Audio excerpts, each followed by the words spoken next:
impacto más significativo en cuanto a la tenencia de la tierra? A ver, ¿quién me dice? Estoy hablando del 27. Está Zavala. ¿Quién más? A ver, alguien que no haya participado. A ver, Liliana y está Viviana. A ver, Liliana. El reparto de las tierras, se modificó la manera de adquisición de las tierras, particularmente las ejidales. ¿Qué le pasó a las tierras ejidales? Se podían adquirir como propiedad privada. Se terminó el reparto agrario. Ajá. El punto fundamental es eso, se termina el reparto agrario y cambia la condición de la tierra ejidal. Cambia la condición de la tierra ejidal a no que se pueden adquirir en propiedad, así no, Liliana, es más bien enajenable. A ver, otra vez, dime. Enajenable. Ah, no, espérame, pero miren, cambia la condición. Ya estaban adquiridas, ya las tenían los ejidatarios. Lo único que cambia es la condición en que la tenía. Por eso dice el impacto en la tenencia de la tierra. Cambia la condición en que la tenían. ¿Cuál es ese cambio, Liliana? A ver, termina el reparto agrario, cambia la condición de la tierra ejidal. ¿Y cuál es el cambio? Son enajenables, se pueden adquirir. A ver, ahí está bien lo que dices, pero ya se está Se usando. puede adquirir como propiedad privada. Es que no se pueden adquirir, es que ya estaban en manos de los ejidatarios. Cambia la condición nada más. No me doy a entender, Lilian. A ver, tal vez Viviana sabe. Qué linda. Siempre le paso la bolita. A ver, Liliana, Viviana. Antes las tenían de forma en usufructo y ahora pues ya existe la probabilidad de la propiedad privada, de convertirlo en propiedad privada y pues no solo para los ejidatarios, sino para todo el que tenga capital y quiere invertir en tierras. Simplemente para que no se metan en más rollo, simplemente cambia la condición de ser usufructo, con lo que explicamos que quiere decir usufructo, cambia a la posibilidad, porque igual no quieren los ejidatarios, porque es un derecho que tienen, cambia la condición si quieren a propiedad privada, y de ser propiedad privada viene todo lo que están diciendo. En cuanto se constituye en propiedad privada, se convierte en enajenable. Es una condición derivada de la propiedad privada. Si no me doy a entender, pregunten, muchachos, porque los veo muy calladitos a los demás. Cambia la condición de la tierra ejidal, termina el reparto agrario. Allí está ya la parte sustancial de esa reforma. Estaba levantando la mano antes Zavala, ya no, Zavala. A ver, diga la duda. Adelante, Viviana, diga la duda. Y si yo tengo una tierra ejidal que me la dieron en usufructo y no quiero que se convierta en propiedad privada, aunque sea mía, ¿qué pasa con ella? No es suya. Primera cosa, no es suya. Acuérdate que cuando esté en usufructo, Ah, no ok, eres sí. propietario. Acuérdate de eso. Si no quieres convertir la propiedad privada, se queda en esta condición. Ah, ok, nomás la puedo trabajar y así, pero... Y disfrutar. Ajá. Y no puede ser enajenable, no se debe de rentar. Legalmente no, ¿eh? Legalmente no. Bueno, así mero. Ah, ¿Está ok. claro o no está claro? Sí, se queda en la misma condición. Sí, la condición, fíjense bien, la condición original es, por eso esta vez es tan trabajoso comprender todo lo que se desprende de ese cambio. La condición principal es, ¿eres usufructuario o eres dueño? Si eres dueño, ya cambió las consecuencias, ya cambia. Si eres, o estás rentando, eres arrendador, o eres dueño, o eres usufructuario. No es igual. O eres comodotario, es otra cosa, ¿eh? No es mi intención confundirlos, nada más para que vean que hay diferentes figuras para tener una posesión. Tener una posesión. Tú en una casa puedes ser usufructuario, sí. Y la tienes, pero no eres dueño. La puedes usar y disfrutar, sí, pero no eres dueño. Ser comodotario es te lo estoy prestando. Yo soy el dueño, pero te lo estoy prestando. ¿Puedo hacer lo que quiera? No, porque yo soy la dueña. Arrendatario, tienes el derecho de usarla siempre y cuando me pague la renta. Propietario, es mía, con ella hago lo que yo quiero, la vendo, la destruyo, etc. Así mero. Muy bien. ¿Quién más levantó la mano? Zavala. ¿Y quién más? Liliana. A ver, dígame, Liliana. Que entonces, ¿a dónde iban a dar el pago? Por ¿A dónde ejemplo, iba? a dar ¿A el dar pago. qué? Si yo quería comprar un ejido, una tierra ejidal, ¿a dónde iba a pagar? Pues quién iba a vender primeramente, quién iba a decidir convertirse en propietario, el ejidatario. Y entonces, ¿quién va a recibir el pago? El gobierno. No, fíjate lo que estoy diciendo. El ejidatario decide convertirse en propietario. Si no decide convertirse en propietario, no puede vender. No puede vender. Primeramente tiene que decidirse a ser propietario. Y entonces sí ya puede vender. Pero si es ejidatario en usufructo, no puedes vender hasta que cambie su condición. Ok. Ajá. Entonces, ¿quién va a recibir el pago? Pues si no era de él, entonces ¿cómo? Es que no me doy a entender entonces, Liliana. No me estoy dando a entender. Pongan atención, mira, permíteme, Liliana, nomás que entró un niño. ¿Quién fue? Zamorano. A ver, entró un niño y tenía falta. ¿No? Sí, fue Zamorano. Zamorano. ¿Estás aquí, Zamorano? Uy, ¿se fue? Así está. Ok. Nada más para quitarte la falta, Zamorano.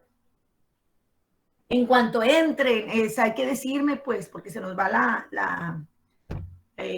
pues la chance de que les quite la falta. Ahí está.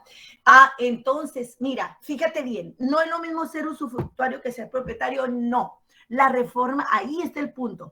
La reforma permite que el ejidatario cambie su condición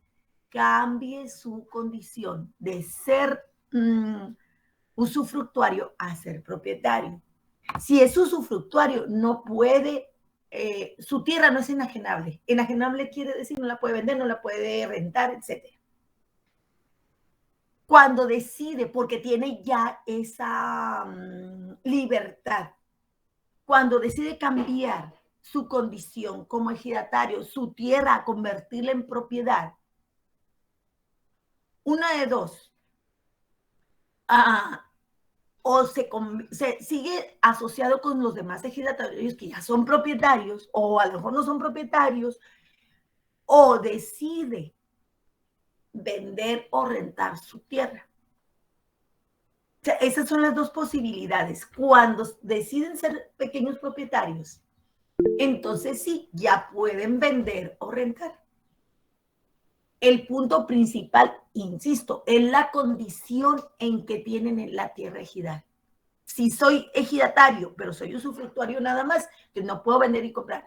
Pero si me convierto en propietario, porque así lo hemos decidido, porque así lo decidimos en una mayoría del ejido, entonces puedo vender. Entonces, si ya soy propietario, la pregunta otra vez, ¿quién va a recibir el pago? Yo. Exacto, ¿por qué?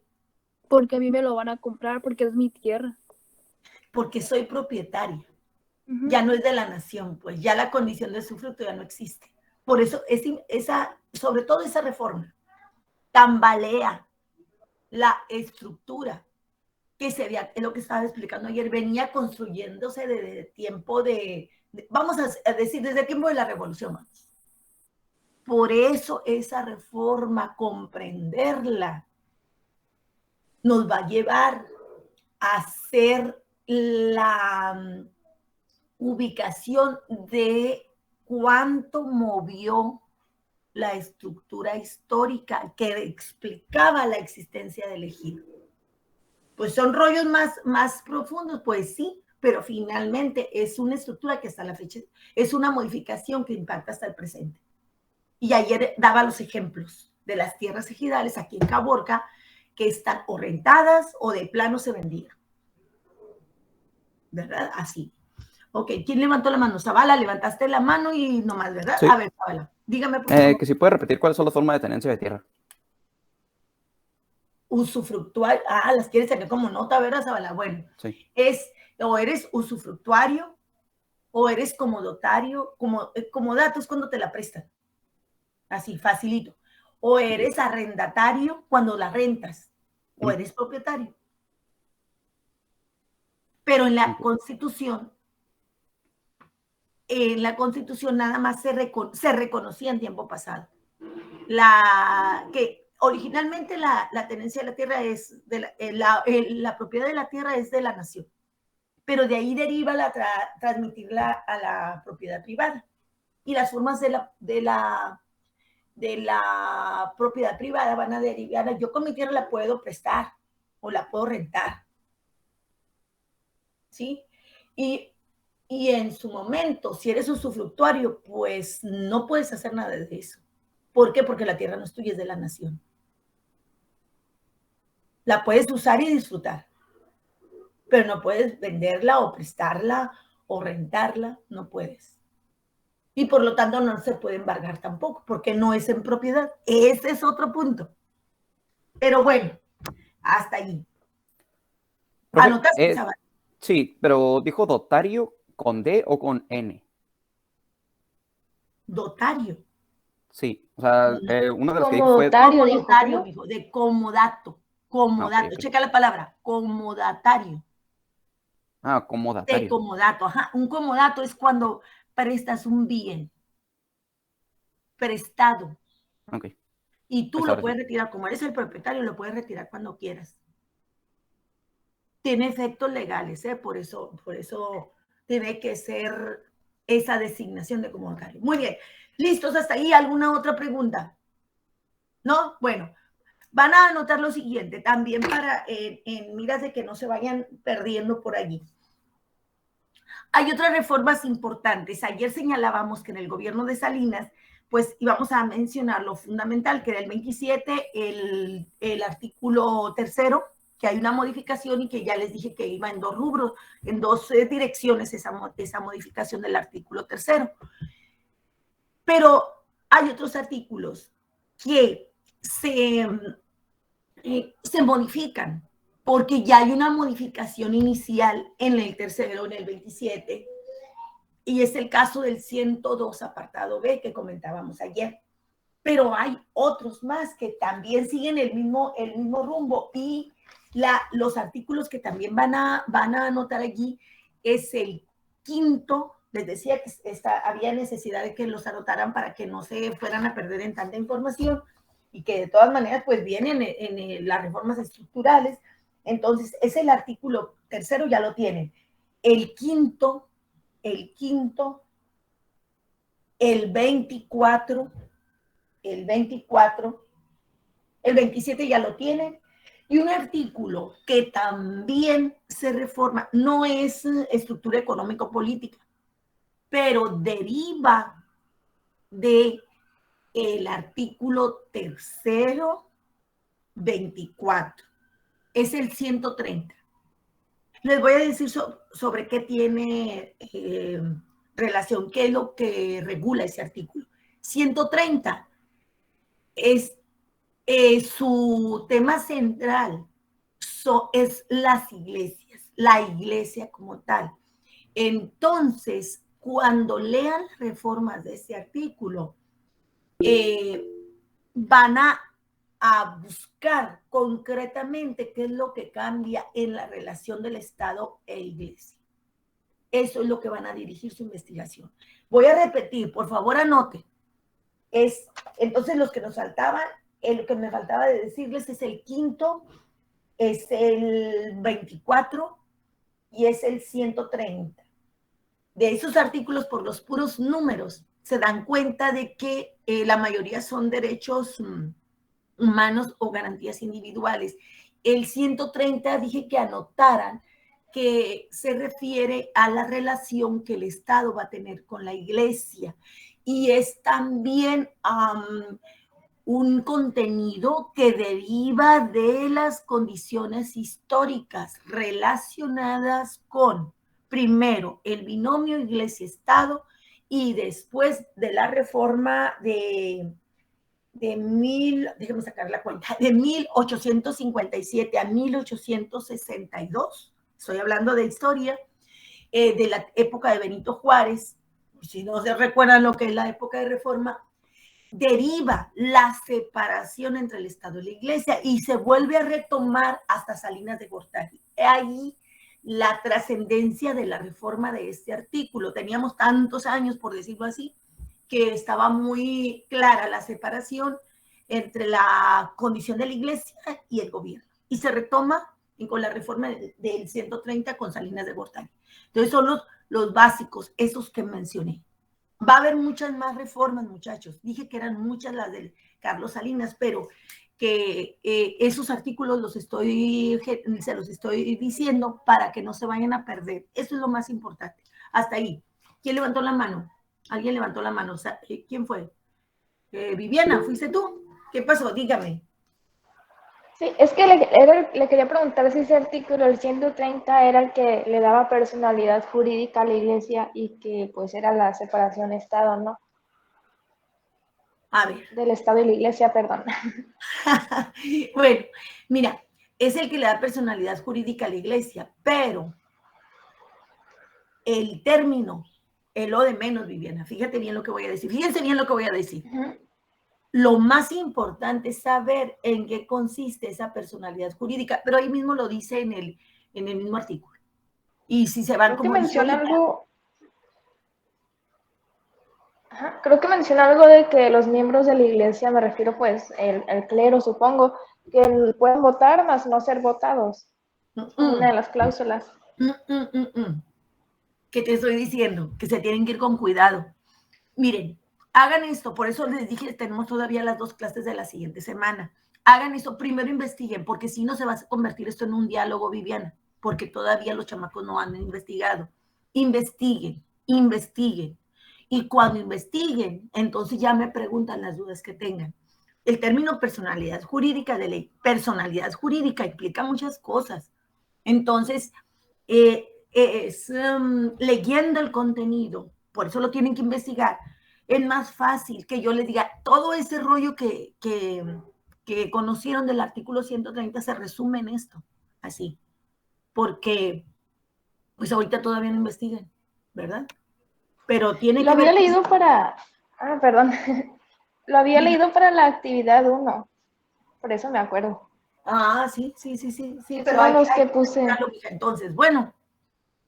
Sí, maestra. Muy bien. ¿Alguna otra cosa? No, bueno, vamos a darle seguimiento. Vayan a la nota que tienen sobre la estructura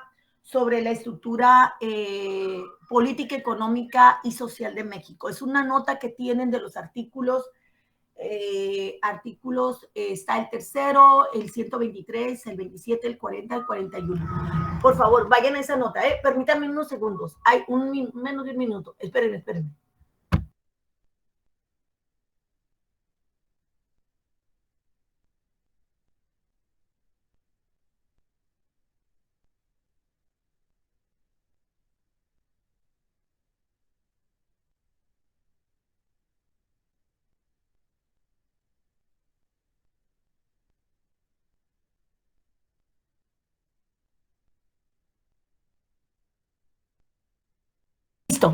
Listo. A ver, entonces vamos a poner en pausa el 27.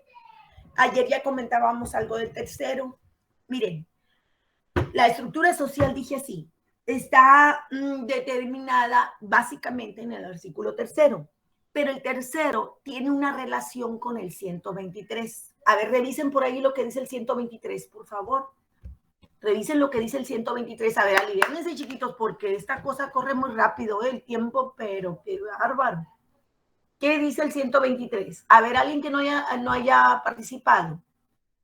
Si no, va a ser diálogo entre la maestra y 4 alumnos. A ver, o están dormidos los demás. Si están dormidos, pues ni modo, chamacos. Al que se duerme, lo hacen ceviche. Camarón que se duerme se lo lleva la corriente, pero no, pues no se lo lleva la corriente.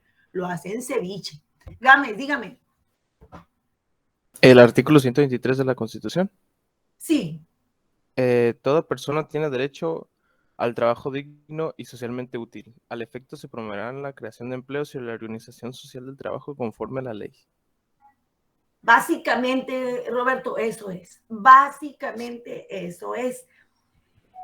Habla del derecho al trabajo, pero considerando el derecho al trabajo desde una condición que necesitamos para tener los satisfactores para tener una vida digna. Por lo mismo, este artículo pues está relacionado con toda la sociedad, está relacionado con que la sociedad, disponiendo de una fuente de empleo, de un trabajo, pues pueda resolver las necesidades que tenemos como seres humanos. Hay un punto, muy bien Roberto, hay un punto central, a ver quién lo encuentra, en el artículo 123 que refiere al medio que propicia ese mismo trabajo, es decir, al salario, pero en la garantía del salario mínimo. Búsquenla rápido, chiquitos, por favor, en donde habla del salario mínimo. Salario mínimo.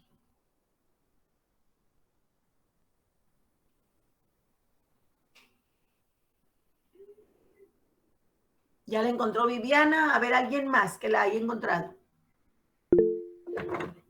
Armando. A ver, Armando. Le vamos a dar chance a Armando, Viviana. Bueno, a ver, adelante, Armando. Sí. Dice que el salario mínimo debe satisfacer las necesidades materiales, culturales, sociales y de educación de los trabajadores. Así mero, punto allí, ahí.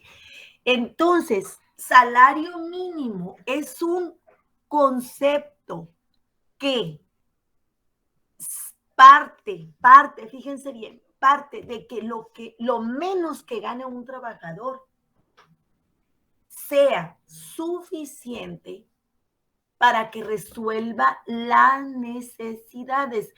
Se me pasó ahí, dice todavía normales, ya no me acuerdo de la lectura que hiciste, Armando. Dice todavía normales porque ha cambiado tanto. No dice. A ver, ¿cómo dicen las necesidades? ¿Qué dice? La palabra se me fue. Dice, debe satisfacer las necesidades materiales, culturales, sociales y de educación de los trabajadores.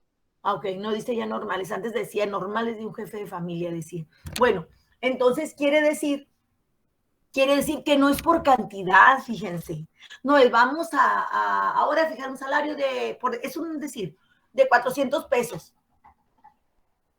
Ahí ya, no, hay que ver si lo que se fija de salario alcanza para resolver esas necesidades.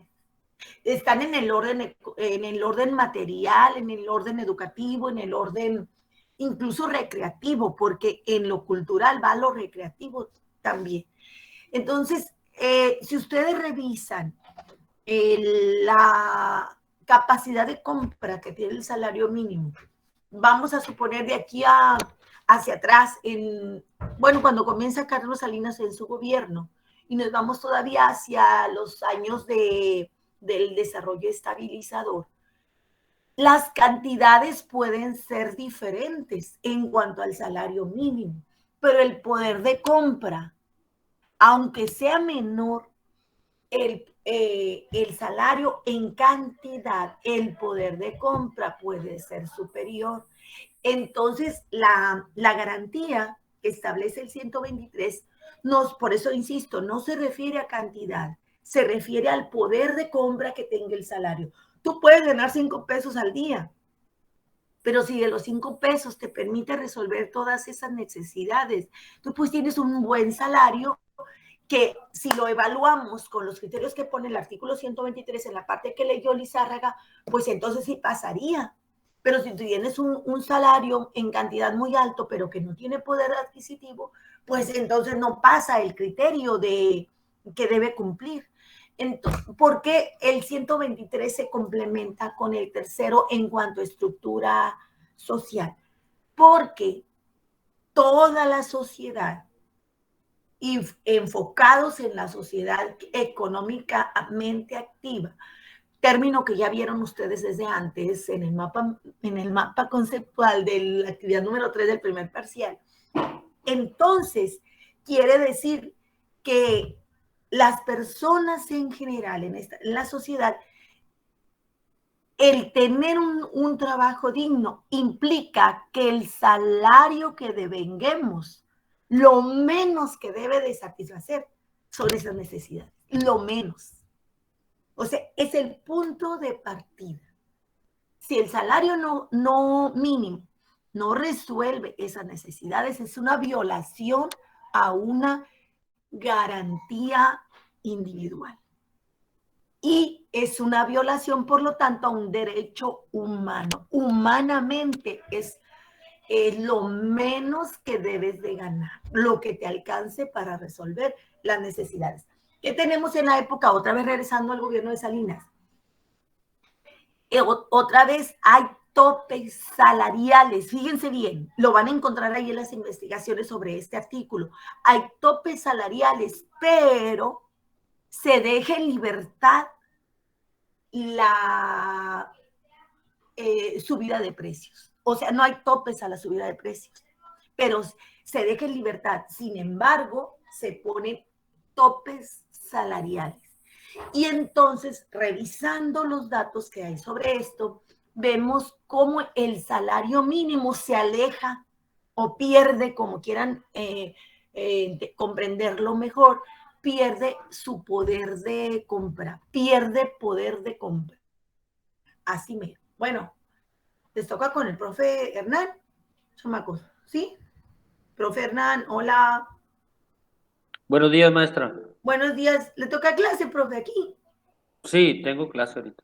Ah, ok, pero ya, no es, ya es hora, ¿no? ¿Verdad? Quedan 6.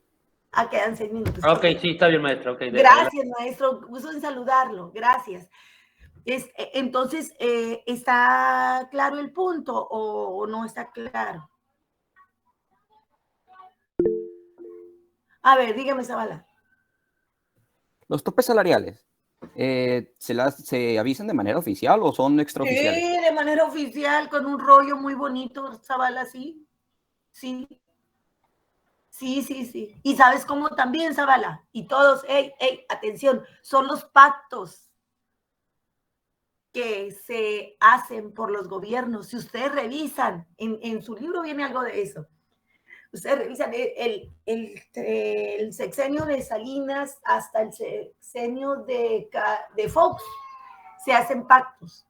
Dice pactos por la recuperación económica. Y en los pactos ahí se deja ir el asunto de los topes.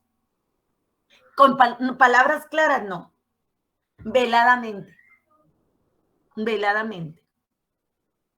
Entonces sí se anuncia en Zavala. Esa era su pregunta. Ok. Ahora yo pregunto, ¿les queda bien claro por qué el 123 también es parte de la estructura social? Hoy no contestan sí o no. A ver. Más o menos. Más o menos, miren. Imaginen como puedan a la sociedad mexicana. ¿Cuál es la manera que tiene Juan Pérez, Ernesto Cedillo, no, ¿verdad? Porque será presidente, Ernesto Martínez, la Juanita, etcétera? ¿Cuál es la manera que tienen para llegar los satisfactores a sus necesidades y de sus familias? El único medio es el trabajo. Pero el trabajo, para que sea el medio para resolver esas necesidades, tiene que estar bien pagado. La garantía es el salario mínimo. ¿Por qué? Porque el salario mínimo, ahí está establecido en la Constitución que debe resolver todas esas necesidades, que son las necesidades normales de un jefe de familia. Por eso yo les preguntaba ahorita si aparecía todavía la palabra normal. Porque ¿Sí aparece? Se aparece, ok. Sí. Entonces, normales, ¿qué quiere decir? Que no estamos pidiendo excedentes. Es lo básico que resuelve los derechos humanos. Nos podemos aventar un discurso de derechos humanos, pero los derechos humanos se concretizan en que los que mencioné ahorita, que ya se me olvidaron, Juan Pérez y la Juanita Martínez y quién sabe quién más, Ernesto no sé qué, resuelvan las necesidades normales de él o de ella y de sus hijos. Si tienen hijos y si no tienen hijos, que de todas maneras el parámetro sea la suficiente para resolver las necesidades de una familia. En el orden material, educativo, recreativo, etc. Entonces, ese es el punto de referencia. Si el salario no resuelve eso, entonces está violentando un derecho humano. ¿Y va a repercutir en quién? Pues en la sociedad. En otras palabras, el salario no resuelve eso y se está violentando la condición humana de la sociedad. ¿Por qué? Porque no tiene otro medio. ¿Qué otro medio tiene la sociedad para llegarse a los satisfactorios? ¿Qué otro medio tiene? No hay otro, ese es el establecido. Por eso ustedes están estudiando para que en un momento dado puedan tener mejores oportunidades para desarrollar su trabajo. Pues Jesús tiene razón, pero si ustedes se fijan, miren, a veces me cuido de no, ya te vas, mi amor, que Dios te bendiga. Pórtate bien, ¿eh? Le voy a preguntar a la maestra. Ok, bye bye. Entonces les decía, si ustedes revisan bien, hay incrementos que dan hasta risa en los tiempos que de 1990 y que pues de 1988 hasta el primer aumento significativo. Por eso les decía, casi no quisiera comentarlo, pero pues tengo que decirlo. El más significativo fue el 2018. Ahí están los datos, muchachos. Ahorita, ayer leía, no sé si sea cierta la noticia, si ya sea oficial, va a haber un incremento del 22% al salario mínimo, ¿Va a ser suficiente? Ya se hizo una declaración por parte del presidente que no es suficiente, todavía no se alcanza a recuperar el poder adquisitivo del salario. Se perdió mucho. ¿Por qué creen que hay tanta pobreza? ¿Por qué creen que la gente, y no es justificación, pero es una explicación, las personas prefieren dedicarse a, y sobre todo cuando no tienes un acervo educativo, prefieren dedicarse a delinquir? Dije, no es una justificación, pero es una explicación. Pues te empleas por ejemplo, en un Oxxo. ¿Cuánto te pagan en un Oxxo? Es el salario mínimo. O ustedes hagan una comparación. ¿Cuántos salarios mínimos representa el pago de inscripción al colegio? No, ya lo acaban de anunciar, Jesús Gabriel. Pongan, es muy importante que ustedes, esto que comentamos en clase, ustedes vean que no es alejado de la realidad, es la realidad misma. Entonces, el artículo en sí constituye una garantía individual, dije ahorita, pero históricamente, por todo lo que señala, se eleva a la categoría de garantía social. Forman el grupo de garantías sociales el tercero, el 27 también, por la condición de elegido, de la tenencia de la tierra ejidal. Y bueno, como lo tenía antes, ¿verdad? Y por muchas razones, pero junto a esos dos artículos viene el derecho del trabajo, que es el artículo 123. Entonces, falla o se violentan las garantías estas, y los primeros dañados son la sociedad en sí. Entonces, en la relación de patrón-trabajador que veíamos desde el punto de vista keynesiano, el Estado debía entrar para equilibrar esta relación, y tiene que ver con el 123 también, pero cuando el Estado simplemente se convierte en hacedor de lo que le dicen, entonces pues obviamente esta garantía y otras más se van a violentar. Es lo que comentábamos ayer. ¿Por qué se crea la Comisión Nacional de Derechos Humanos? Pues avisa que el gobierno se va a relajar en las condiciones de respetar los derechos de las personas. Bueno, hasta ahí, porque es el maestro. Por favor, investiguen. No te preocupes.